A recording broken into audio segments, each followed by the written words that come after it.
Before we do, James, will you say a prayer for us? Great. Father, thank you for this night. Thank you for health and safety of us for getting here. We pray that you with us as we study your word, and appreciate that you preserve it for us and take it seriously, and that you give us wisdom in trying to learn what you're trying to teach us. Father, we just pray that we are able to apply that to our lives and try to be more like your Son. In his name we pray. Amen. All right. Last week we were talking about chapters 23 through 26. And in those chapters, David has spared Saul's life 2 times. Saul, when that's revealed to him both times, is filled with remorse. It's like he goes off, he's not going to pursue David. But what we're going to find out, of course, in chapter 27, is David's thinking, you know what, Saul's eventually going to catch up with me and kill me. So I got to do something about it. But before we get there, I want us to take a closer look at chapter 25. And this, of course, is where David and Nabal and Abigail have their interactions. And Nabal is apparently a fairly well-off shepherd, right, or owner of flocks anyway.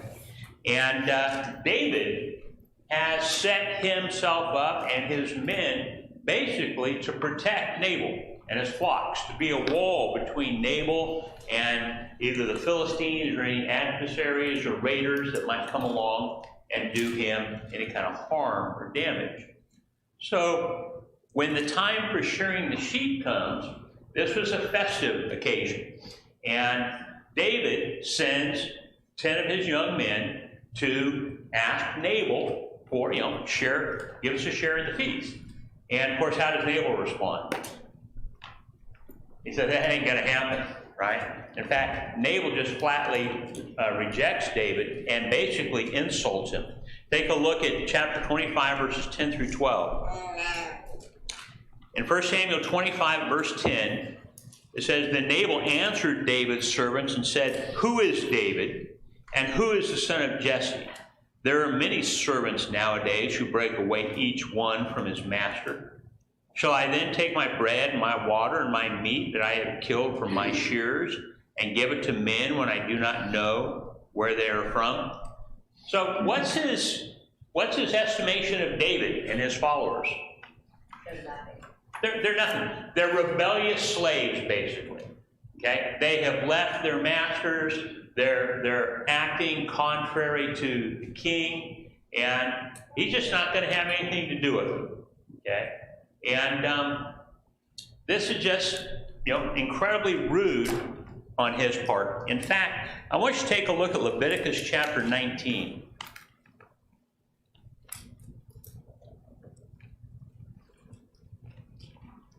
In Leviticus chapter 19, at verse 13, in the law of Moses, it says, You shall not defraud your neighbor, nor rob him. The wages of him who is hired shall not remain with you all night until morning. Okay? Now in here, I don't pretend that Nabal had hired David, but certainly Nabal knows that he's receiving benefit from David. His shepherds testify on David's behalf to Abigail, right?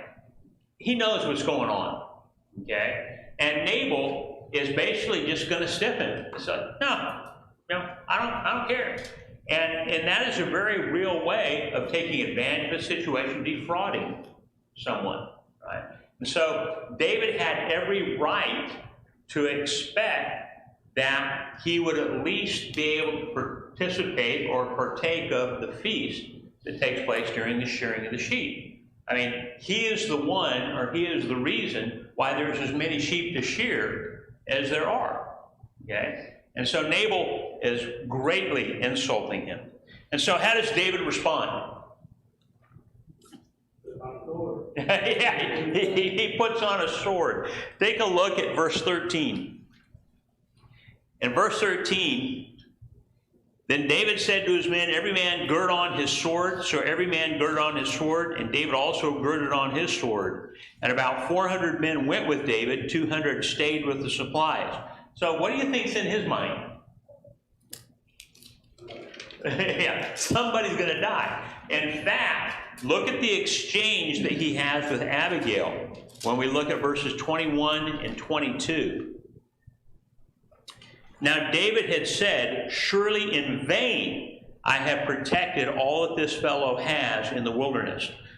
What does he mean when he says, surely in vain I have protected?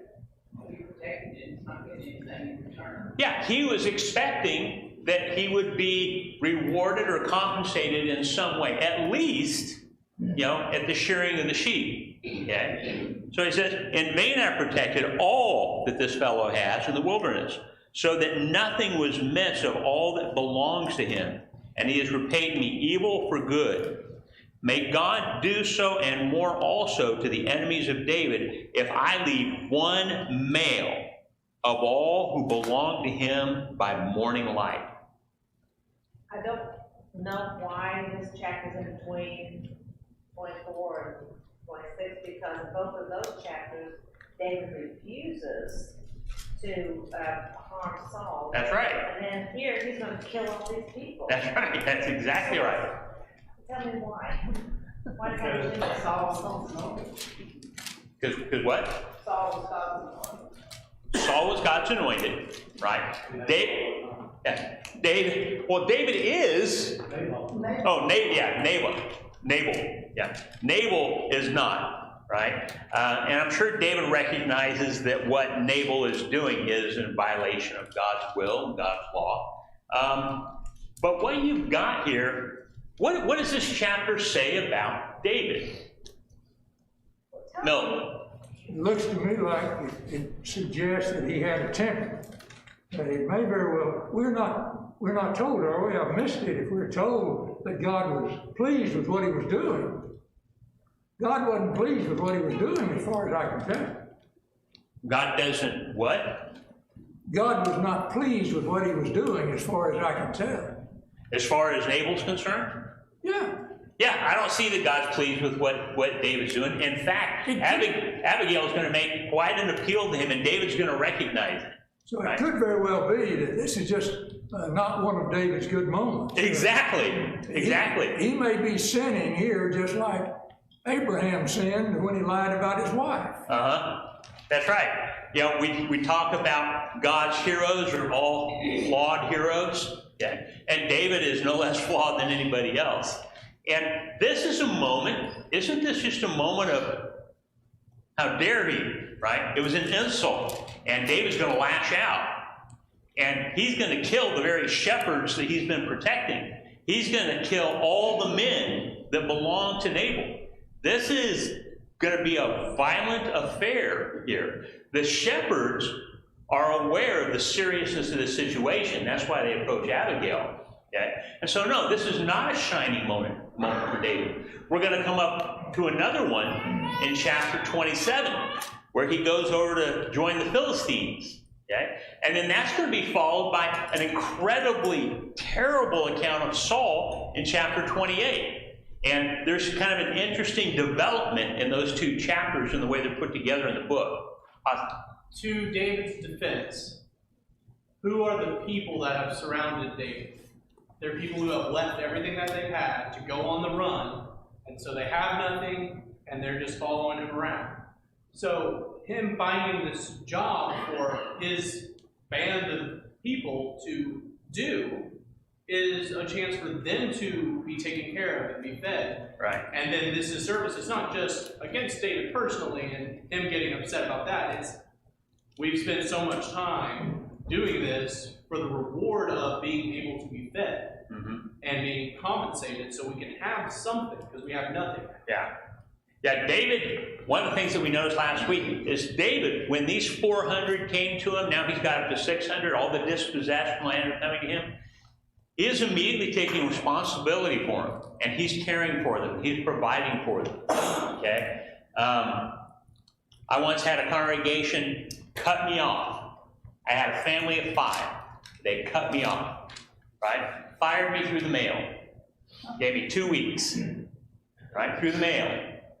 And it was all because of doing of one individual who was allowed to get out of control, right? A little spark is all it takes a lot of times. And you know what my first reaction was?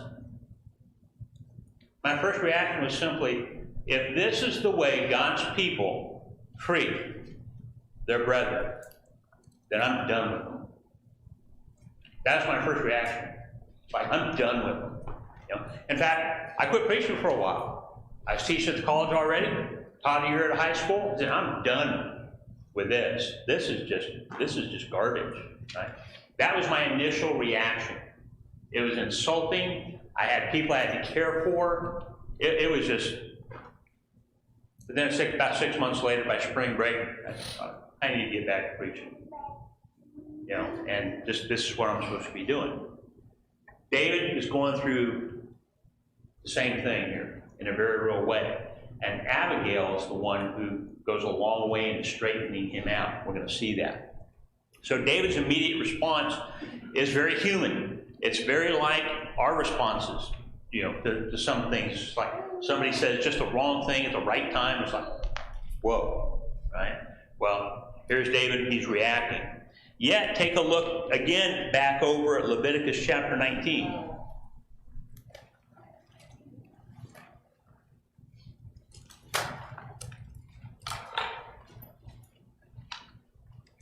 In Leviticus chapter 19, at verse 18, you shall not take vengeance nor bear any grudge against the children of your people, but you shall love your neighbors yourself. I am the Lord. Right? So if Nabal's in violation of the law, David's really about to be in violation of the law here as well. Right? This happens a lot in our human relationships. It happens a lot between brethren who genuinely do care about one another, but sometimes it doesn't take a lot. Before you know it, you've got brother against brother. I mean, they're just going head to head, and nobody wants that. The people are going to head. They don't want that. And what we need many times in such a situation is someone like Abigail, who can see things and be able to reason. And she's the main focus of this particular passage. Take a look at Proverbs chapter 14 and verse 17.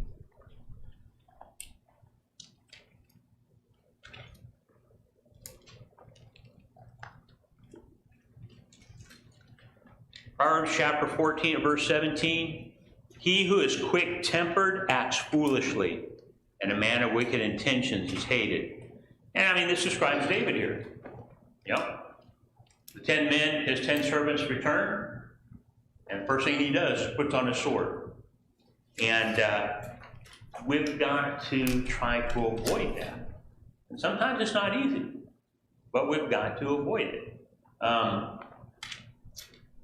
was taught many, many years ago. Milton and I always joke about writing a strongly worded letter, right? Well, I was always taught, write your letter, you know, put down exactly how you're feeling, tell it like it is, and then what do you do with it? You stick it in a drawer, you pull it out, and you read it a week later, and you see if you really still feel that way, or if the situation has kind of resolved itself in the meantime. That's really, really good advice. And exactly what's being spoken about here in Proverbs. You know, it's like quick-tempered men, you know, quick to anger. You're going to end up getting yourself in trouble. And I know that that's happened to me, and I imagine it's happened to more than a few of us as well. You know, we say things that we shouldn't have said. We do things that we shouldn't have done. We behave in ways that we shouldn't have been behaving. And we need to be careful about that. Also, take a look at Proverbs 19, verse 11.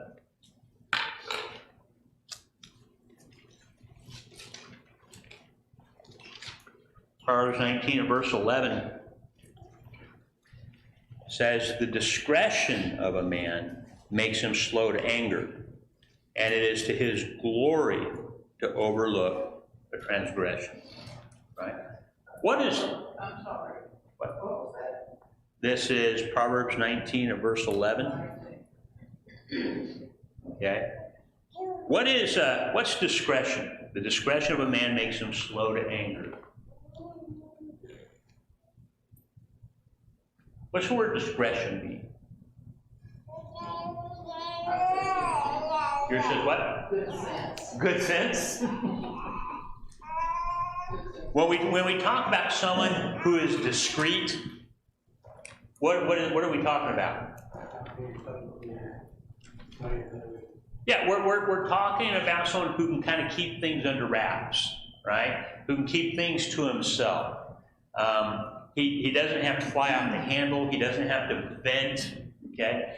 You know what one of the greatest blessings of wives is someone you can vent to. Not about, but to, right? And Shirley has told me so many times, you can't say that. Or it's like, you can't do that. And it's like, I know. But, you just, right? Discretion keeps a person from venting to the wrong people. Discretion guards the tongue. It guards the mind. It guards the heart. It recognizes the great damage that can be done when we just kind of let our feelings fly out of us sometimes. And we need to be careful about that. I think he was quick to anger, but I kind of wonder if part of it was pride. Because I think, I don't know, but it sounds like Nabal knew about him. Because he said, "Who are you, son of Jesse?" Abigail knew all about him. Mm-hmm. So I wonder if this is just a complete miss. Like he knew who he was. He says, "Who are you?" Oh, I think it was. I think he insulted him, definitely. We got pride mixed in with this. Yeah. It's the wounded pride that makes us angry most of the time, right? I mean, David saw what he perceived as an injustice. It was an attack on his person, his personal pride. And so I said, all right. Missy. As this to Anita's wonderment, I mean, with it being sandwiched in between the two, and everyone's talking about how what he knew Saul was the anointed, I think we also really get a picture of David's heart. Once he was presented with what would happen and what it would have occurred, he thanks Abigail for pointing out the fact that this would have been wrong. Yeah. So I think it's a big picture of his heart, because it's not just that he's not killing Saul because he's God's anointed. He has faith in God. He understands the difference of sin and not sin. And I mean, yes, you're going to see him falter, because when he is tormented like you are, you kind of lose your mind. Yeah. So, but I think this is a really good picture of he's not just doing it because it's Saul's anointed. Yes, but he also knows who God is. Yeah. Oh, yeah, there's no doubt. And we're going to see that as we look at his response to Abigail's intercession. Okay? One of the things about David is, sure, he's angry. He's pretty hot. He's going to kill people. But he was willing to listen. Okay? And that's huge. And that says something about his heart. He was willing to listen. Even in his state of mind, he was willing to listen. But one of the reasons he was willing to listen had a lot to do with Abigail and the appeal she made to him. And so she protected him from foolish behavior. Okay? Let's read about Abigail's intercession in verses 23 through 31. In verse 23, it says, "Now when Abigail saw David, she hastened to dismount from the donkey, fell on her face before David, and bowed down to the ground.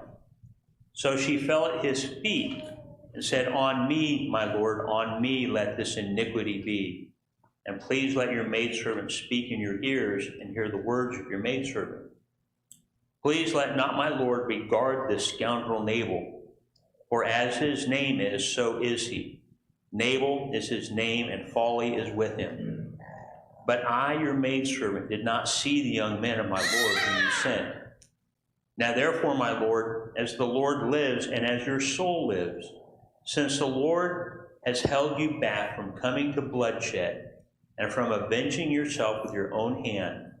Now then, let your enemies and those who seek harm for my Lord be as Nabal.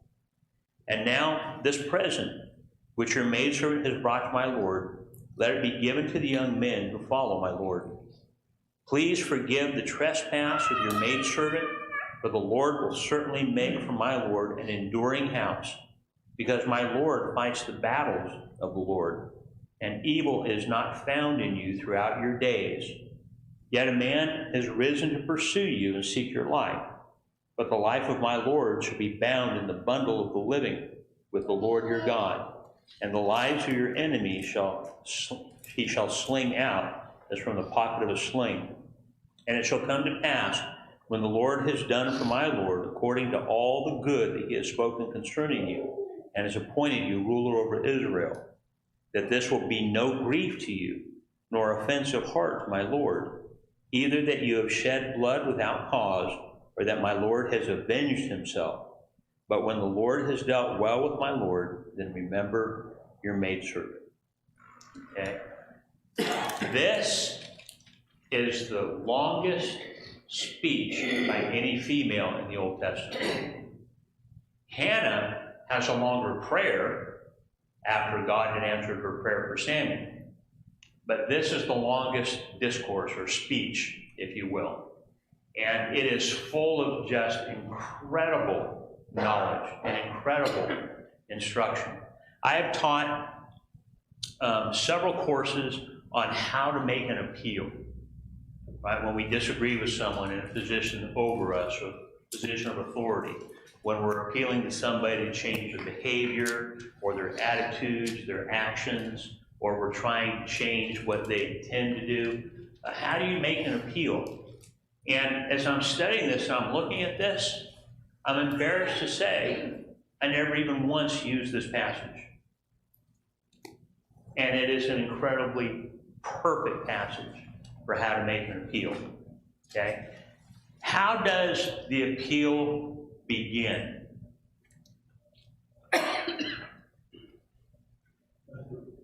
What? With absolute humility. It begins with just this absolute humility. Hannah doesn't hop off her donkey and stand there with her hands on her hips looking at David like, what are you doing, you idiot? Well, Hannah's not in this story. Oh, not Hannah, I mean Abigail. Come on, man, where's the humility? She doesn't just confront him like, she's, scolding a little kid. Okay? She just this tremendous humility. She fell on her face before David. She fell on her face. That means she's down prostrate on the ground, right? Either prostrate or she's bent over double. And then it says she fell at his feet. What does falling at his feet indicate? Submission. What? Total submission. Well, total submission, but also it's an act of pleading for mercy. You've seen people who are in real trouble and they just cling to the feet or the legs of the person that can save them. And so she's just this tremendous humility. And usually when we disagree with someone or when we think that they're behaving wrong or making a wrong decision, humility on our part doesn't always enter into the picture. Usually it's more of a confrontational thing. And what happens when we approach somebody in a position of authority from a confrontational standpoint? They're gonna fight back, it's not gonna be good for you. What? They're gonna fight back, and it will not be good for you. Yeah, the shield's going to go up, right? It's like, first off, if they're in a position of authority over me, they're going to back up and say, wait a minute here, you forget your place, okay? If it's your friend, right? Even if it's your friend, you approach in the wrong way, and those shields still go up. It's like, and now it becomes a contentious situation. It's like, you know what? Your problem is no. I got a problem, right? That I'm wondering if you could help me with. you know, you've decided to do this, and I'm concerned for you, you know, and I'm concerned about how this might play out. Big difference. You know, who's the one with the problem? Them or me? I'm the one that has the problem. I'm going to own the problem. Okay? The next thing that Hannah does is just that. Look at what she says, verse 24. She fell at his feet and said, "On me, my Lord, on me let this iniquity be." In verse 25, "Please let not my Lord regard the scoundrel Nabal," right? But end of verse, "But I, your maidservant, did not see the young men of my Lord whom you sent." And then in verse 28, "Please forgive the trespass of your maidservant." Okay? She's taking all the blame. Okay? She apparently wasn't aware that these men had come. One of the shepherds, one of Nabal's shepherds, has to tell her, "Hey, this is what happened. And this is what Nabal did." And so she discovers it. She immediately puts together the gift.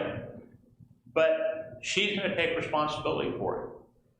You know, she's going to say, this is on me. Okay? You know, if you're going to take it out on anybody, take it out on me. Throughout this discourse from Abigail, okay, she knows a lot of what's going on in David's life, doesn't she?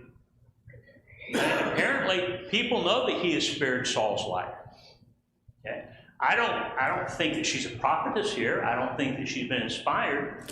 But she's sitting here and she's talking about how, you know, you're going to be the king, just like Jonathan knew David was going to be the king. You're going to be the king. You know, God has delivered you. God's taken care of you. God's delivered you from the hands of your enemies. What David is doing is no secret in Israel. Okay? And she's aware of that. And so she's reminding him of some of these things.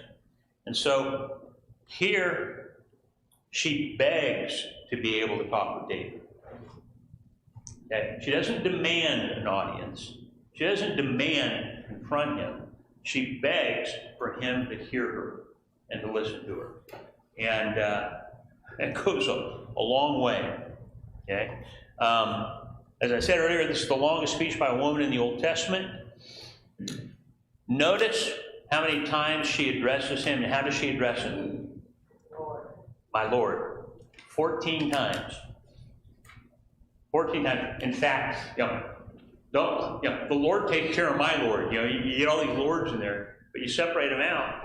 She's talking about God, but she's referring to David as her Lord 14 times. Again, showing just this great respect. Notice verse 26. "Now therefore, my Lord, as the Lord lives, as your soul lives, since the Lord has held you back from coming to bloodshed and from avenging yourself with your own hand, now then let your enemies and those who seek harm my Lord be as Nabal."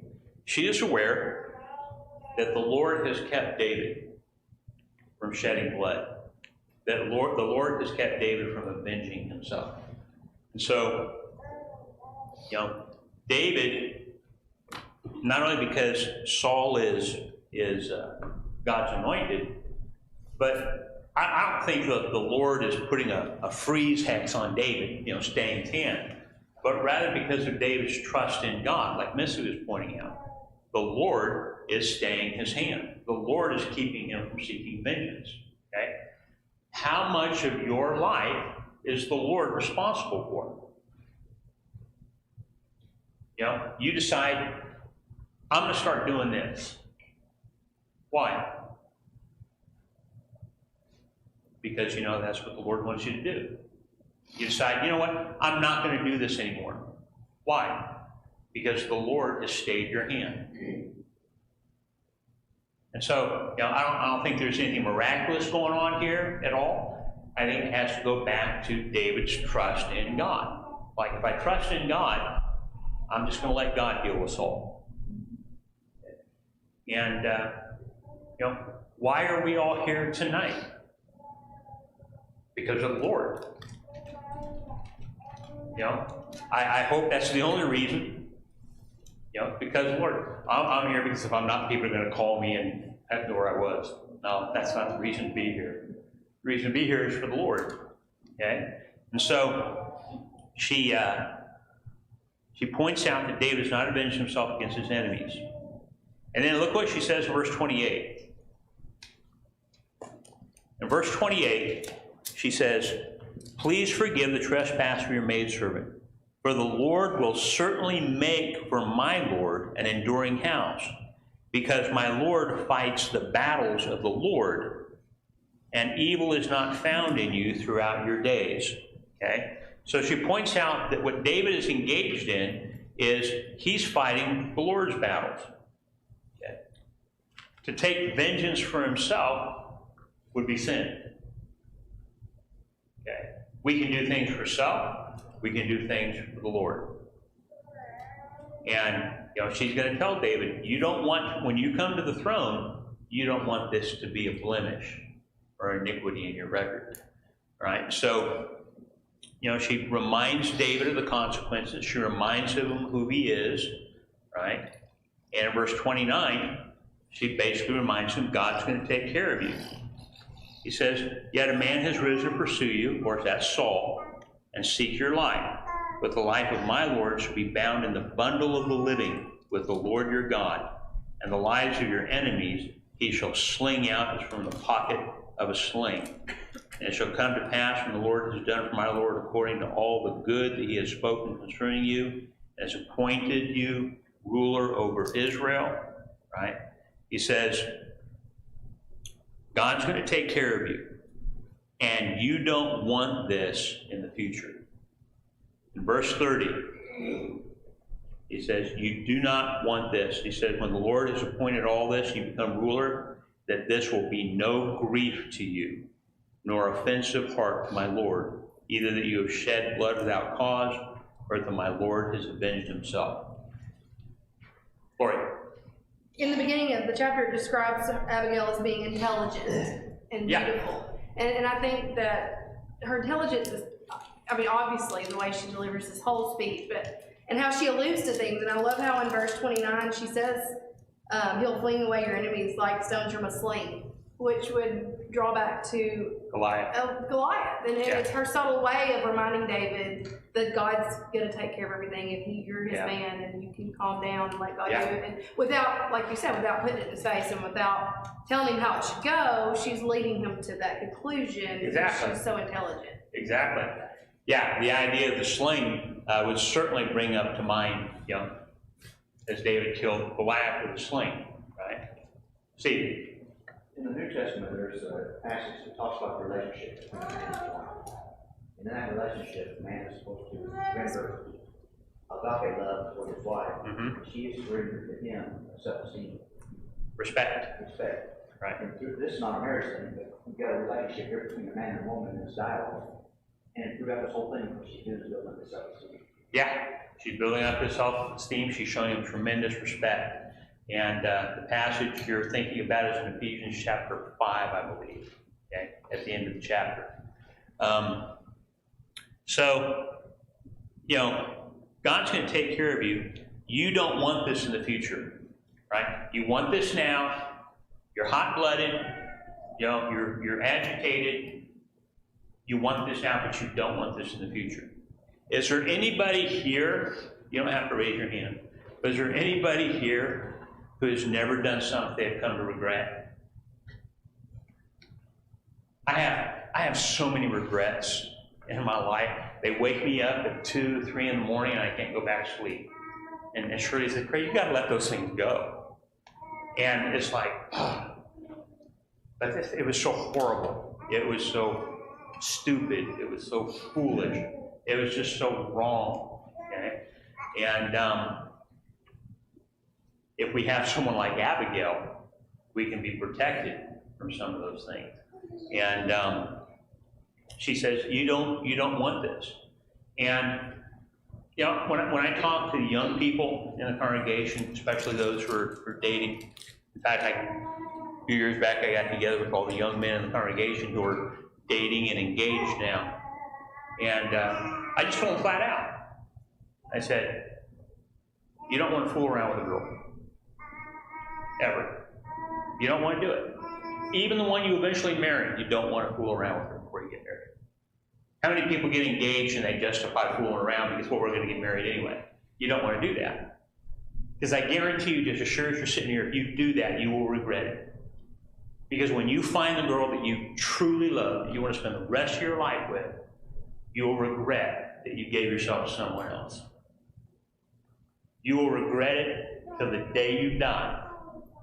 And, you know, when you're looking out for the welfare of other people, that's a pretty strong appeal, right? Not everybody follows that advice, but you don't want to have regrets in the future. And so if you can go through life and keep those to a minimum, that's good on you. So listen to this appeal. It begins with humility and right standing. Your maidservant, my Lord. It's concerned for the welfare of others. It's concerned not with herself, but with the welfare of all those in Nabal's household. Okay? It's also concerned, though, with the welfare of David. It's concerned with his well-being. It's concerned with his reputation. And I want you to notice that throughout this entire discourse, does she demand anything? She doesn't make a single demand. Now, you better do, if you don't do, right, none of that. It's just simply an appeal. Take a look at Proverbs chapter 15 and verse 1.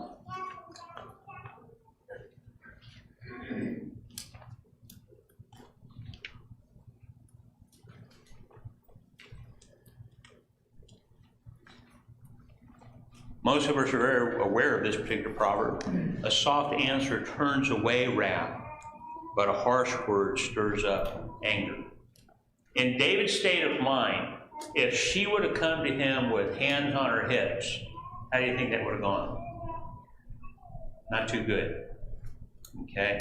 A soft answer turns away wrath. Sometimes all of us just need to remember that. Whether we're talking to our parents, whether we're talking to our children, whether we're talking to our spouse, our neighbor, our brother or sister in Christ, like, it's better to have that soft answer. And that's not always the easiest thing to do. In chapter 21 of Proverbs, at verse 14,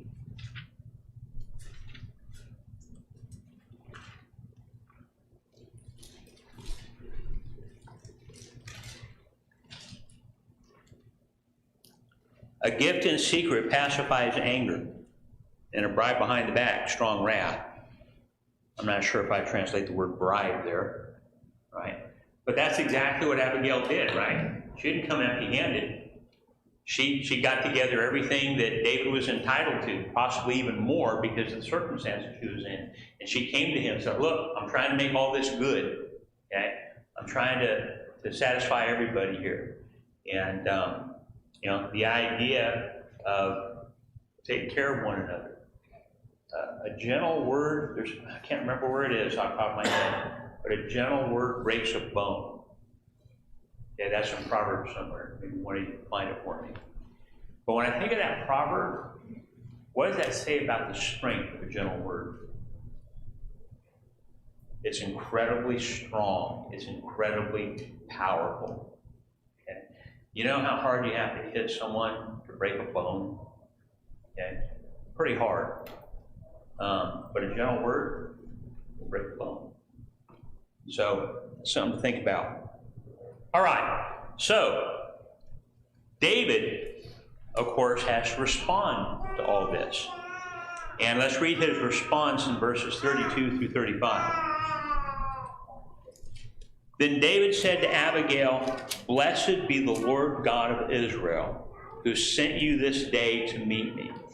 And blessed is your advice, and blessed are you, because you have kept me this day from coming to bloodshed and from avenging myself with my own hand.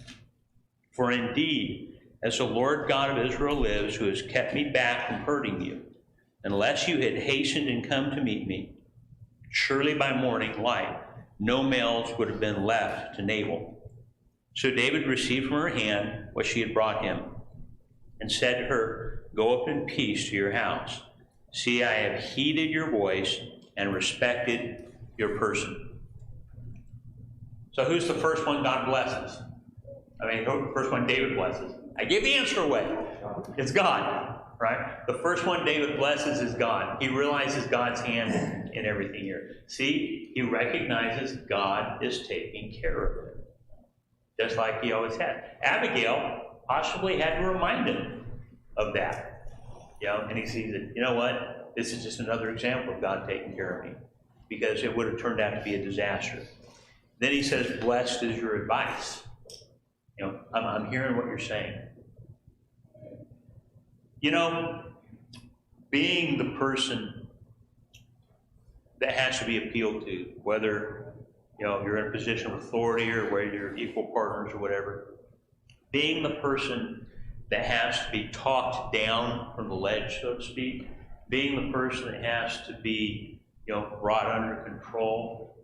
One of the things I think is very important for us to do is, once we've calmed down, is to acknowledge the person who saved us. Be appreciative of what they have said. Be appreciative of what they've done. Be appreciative of the help they've given you. Sometimes our pride doesn't allow us to do that, unfortunately. But we need to. You know what? You were right. It would have been wrong for me to do that. Or you're right, it would have been wrong for me not to do that, whatever the case may be.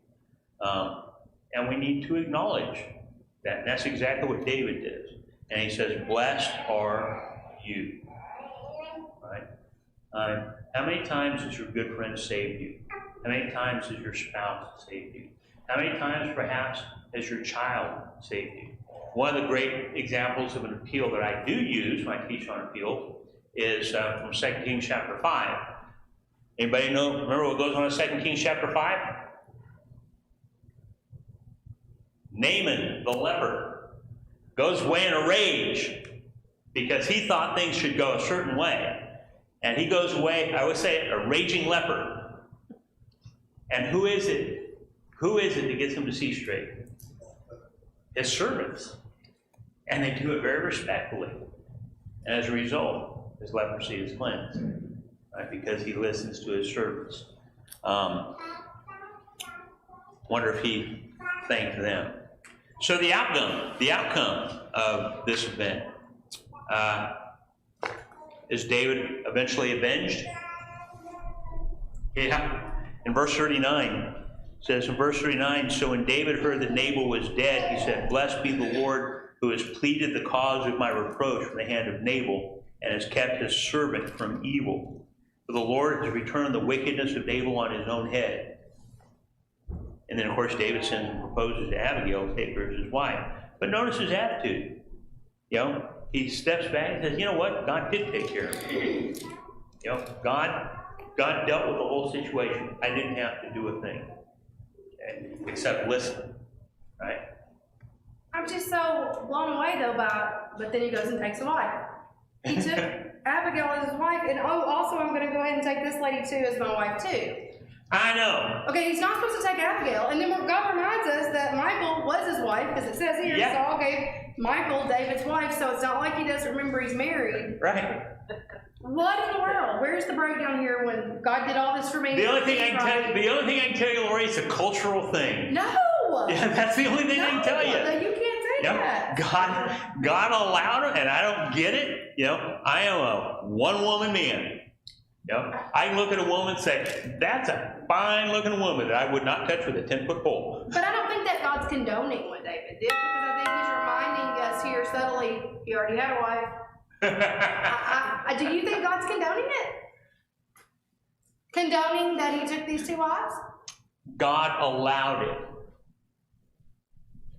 That's all I can tell you. Just like Jesus says to the Pharisees that asked about marriage and divorce, God allowed it. It says, because of the hardness of your heart, he told Moses to give her a certificate of divorce. And then Jesus comes along and puts an end to it, right? I cannot speak for God as far as what he condoned, okay? But people will often say, well, we can use musical instruments in worship because, they use them in the Old Testament. I said, well, the guy after God's own heart had 5 wives, so I can have 5 wives. Nobody wants to go for that. Thank goodness. Right. Go ahead, Tommy. One of the things that strikes me here is this man, David, was willing to kill a very bad man and was prevented by a wife, a woman that ultimately became his wife. Right. Years later, we're going to see that he kills a very good man because of another woman. Uh-huh. And that woman becomes his wife. Yeah. And these two stories are stark contrast of where David was and where he ended up. Yeah, definitely. That's a really good observation. It's a very astute observation. For those of you who didn't hear that, he didn't kill a bad man and got his wife. Then he does eventually kill a good man and takes his wife. Right? So, yeah, I mean, I'm right there with you, Lori. It's like, I don't know, right? But God avenges David. Abigail's family is saved. I wonder if when she came to David, you could see how attracted he must have been to her, right? Just for the wisdom she gave him. But I wonder if she brought all of Nabal's family, or all of her family, and they joined themselves with David. In fact, well, just because she did doesn't mean everybody else did, but they may have. Did Okay? David get all the flocks and all the wealth? Maybe. David's integrity is preserved, and Abigail is released from a wicked man. What's interesting is, what does Nabal mean? Oh. Did his parents give him that name? Not likely, right? But if he's got that name, that says a whole lot about his character. Just as a point, if Abigail would have let David go ahead and do what he's gonna do, she would have been really spoiled with the man that way too. Yeah, But but she was honorable and she protected even with the man. yeah, very much so. This is an incredible chapter, and it's going to be followed here. I know this is chapter 25. We've talked about 26, but 27 and 28 are pretty remarkable themselves. Okay, and we'll talk about those next week. 28. Even going back to his servant, when they talked to Abigail about it,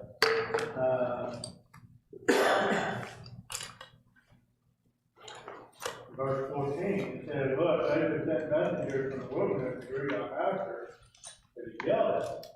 The men treated us well when we were in the field, we weren't harassed or nothing, and nothing about it the whole time we were living among them. They were all around us both day and night, the entire time we were herding sheep. Now consider carefully what you might do, because there is certain to be trouble for our master and his entire family. He is such a worthless fool, nobody can talk to him. So when the servant is brave enough to talk to The guy's wife. his wife, Yeah. and say he's a worthless fool, nobody Yeah. can talk to him, apparently it's a well-known Yeah. situation. It's Yeah. almost like, well, you know how he is. Right.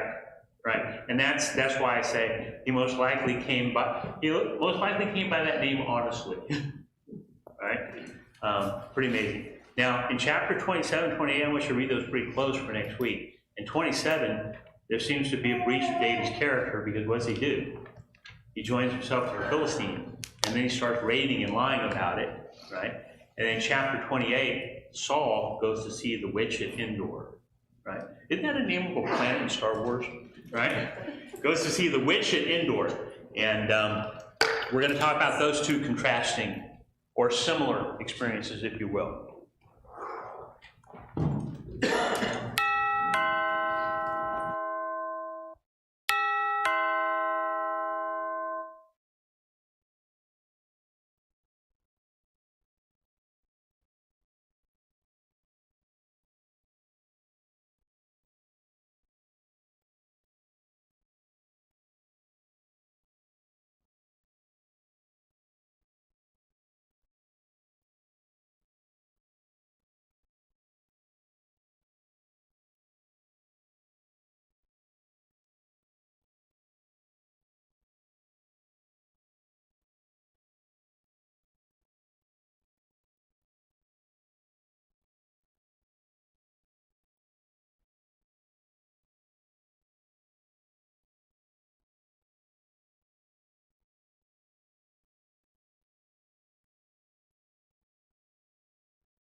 Hold on, overhead too, if you're using the songbook, number 754, Sing to Me in Heaven.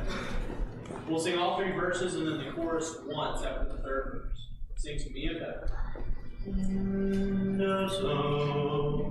Sing to me of heaven, sing that song of peace. From the toils that bind me, it will bring release. Burdens will be lifted that are pressing so. Showers of great blessings for my heart will flow. Sing to me of heaven as I walk alone, dreaming of the comrades that so long have gone. In a fairer region among the angel throng, they are happy as they sing that old sweet song.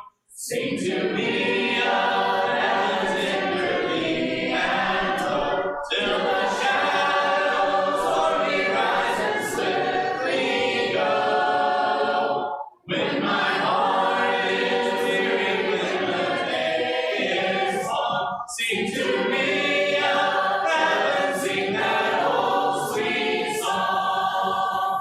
Sing to me of heaven, that me fondly dream of its colors and glory, of its earthly gleam. Sing to me in shadows of the evening fall. Sing to me of heaven, sing a song of all.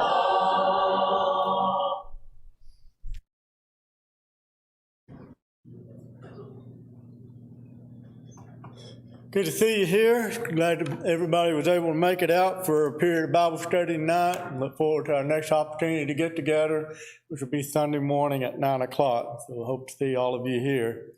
Got a number of announcements. First of all, let's remember Noemi. Her grandmother passed away. I think it was this morning, wasn't it? This morning.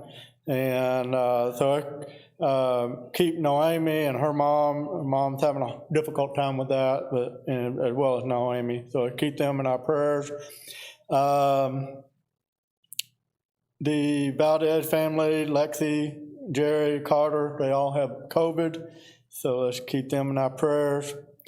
The Gators are back to normal, sort of. Jackson is hurt. He hurt his back, so he's home. And that explains why he's not here. The other Lexi Gardner, has COVID, and so the Gardners are quarantining right now. So let's keep them in our prayers as well. For those who are out of town, Debbie Alexi had gone to Thursday to take care of her mom. I think she left today to go do that, and is going to be gone for a week. Morgan and Hunter are still in Nashville, Arkansas. And Shirley and Jamie are out west, California, Arizona. Be gone for another week or so. And then also, the last announcement I have is opportunity to get together for a study at Sunday night at 5 o'clock at the Griggs. If you are planning to go and you haven't let Carrie or Lucas know, if you'll let them know, they would appreciate it. But that's Sunday night at the Griggs at 5 p.m. And so if you're able to avail yourself to that, they'd be certainly glad to have you there. And that's all the announcements I have. Anybody have anything else? By the way, we have some visitors here. Glad to see you. Come back and see us. You too. So if nothing else, we'll be dismissed with a word of prayer.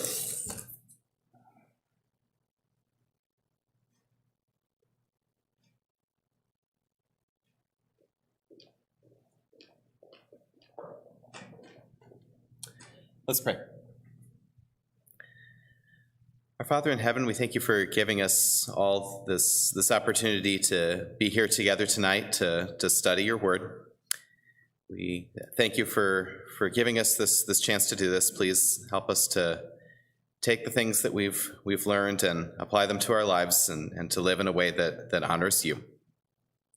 Yes, you please give us a safe journey back to our homes and bring us back here again the next time that we meet. And in Jesus' name we pray. Amen.